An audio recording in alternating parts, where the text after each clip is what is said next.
Hi everyone, welcome to ఆశ్రిత collections and vlogs. చాలా తక్కువ ఇంగ్రీడియంట్స్తో టేస్టీ మిల్క్ పుడ్డింగ్ ఎలా ప్రిపేర్ చేసుకోవాలో చూసేద్దాం రండి.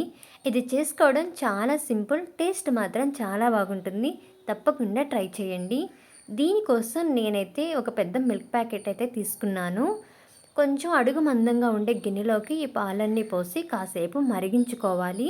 ఈ పాలు మరిగే లోపల మనం మిగిలిన ప్రాసెస్ అయితే చేసుకుందాము. దీనికోసం నేనైతే కస్టర్డ్ పౌడర్ తీసుకున్నాను. నేను తీసుకున్నది వెనీలా ఫ్లేవర్. దాన్ని పచ్చి పాలలో కానీ లేదా చల్లటి నీళ్ళల్లో కానీ 2 లేదా 3 టేబుల్ స్పూన్స్ తీసుకొని ఉండలు లేకుండా బాగా కలిపి పక్కన పెట్టుకోండి.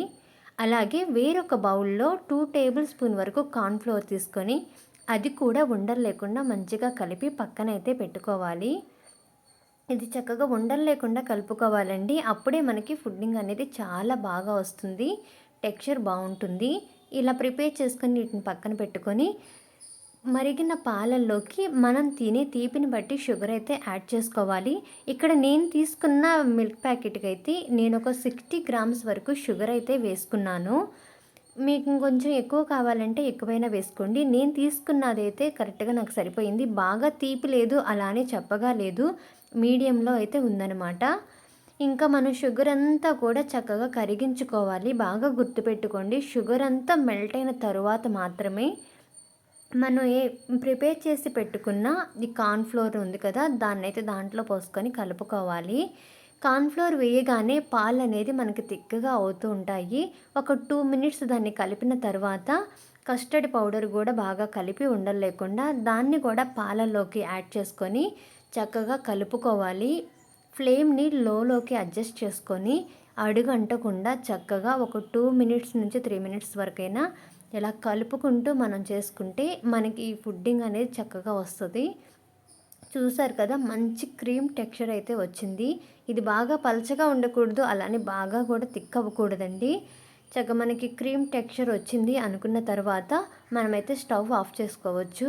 మీలో ఎవరైనా నా ఛానల్ ఫస్ట్ టైం చూస్తుంటే ప్లీజ్ సబ్స్క్రైబ్ చేసుకోండి, సపోర్ట్ చేయండి. వీడియో నచ్చితే కనుక తప్పకుండా లైక్ చేయండి. ఇంకా మనకి ఇది ప్రిపేర్ అయింది కదా, ఇది కాస్త చల్లారిన తర్వాత, మరీ చల్లారకూడదండి, కొంచెం గోరువెచ్చగా ఉంది అనుకున్నప్పుడు మనకి నచ్చిన షేప్లో ఉండే బౌల్లో కానీ లేదా ఏదైనా బాక్స్లోకి ఇదంతా కూడా యాడ్ చేసుకోవాలి. పైన స్పూన్తో చక్కగా అడ్జస్ట్ చేసుకొని దీన్ని కనుక మనం ఒక 2-3 టైమ్స్ ట్యాప్ చేస్తే వాటర్ బబుల్స్, ఎయిర్ బబుల్స్ అనేవి ఏవి లేకుండా కూడా చక్కగా సెటిల్ అవుతుంది. ఇంకా దీన్ని మనం 2 నుంచి 3 గంటల పాటు ఫ్రిడ్జ్లో అయితే పెట్టుకోవాలి. అప్పుడు మంచి కేక్ టెక్స్చర్ అయితే వస్తుంది. చూసారు కదా, పుడ్డింగ్ అనేది చాలా మంచిగా ఉంది. ఇక దీన్ని మనం పీసెస్గా కట్ చేసుకొని సర్వ్ చేసుకోవడమే. నాకైతే జిన్ను ముక్కల్లాగా అనిపించింది. టేస్ట్ కూడా చాలా బాగుంది. తప్పకుండా ట్రై చేయండి. ట్రై చేస్తే కనుక ఇది మీకు ఎలా వచ్చిందో, టేస్ట్ ఎలా అనిపించిందో కామెంట్ చేయండి. Thanks for watching. ఇలాగే కంటిన్యూస్గా మీ సపోర్ట్ నాకు ఉంటుందని ఆశిస్తున్నాను. నెక్స్ట్ వీడియోతో మళ్ళీ కలుద్దాం. బాయ్ బాయ్, ఉంటాను మరి.